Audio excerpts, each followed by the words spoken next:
The new Samsung Galaxy A14 5G has a huge screen for watching your favorite videos and a big battery to help keep you rocking T-Mobile's nationwide 5G network. Hey there, it's Des with T-Mobile, and today we're checking out the new Samsung Galaxy A14 5G.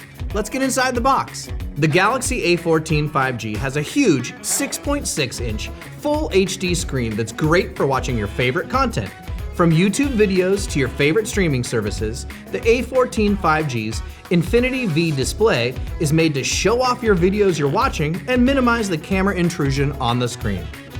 Speaking of cameras, the A14 5G has a triple rear camera system featuring a 50-megapixel main camera, 2-megapixel depth camera, and a 2-megapixel macro camera so you can take cool portrait photos and those fun close-up macro shots.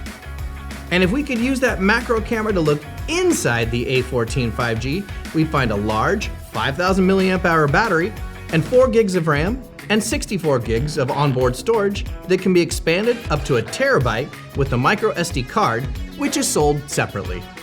Inside the box, we have the new Samsung Galaxy A14 5G, documentation, and a USB-C charging cable. And that's the new Samsung Galaxy A14 5G. A huge screen for watching your favorite videos, and a big battery to help keep you rocking T-Mobile's nationwide 5G network. You can pick it up at your favorite T-Mobile store or online at T-Mobile.com. Thanks so much for watching our video. Be sure to subscribe to the channel and stay tuned for another great video coming up next.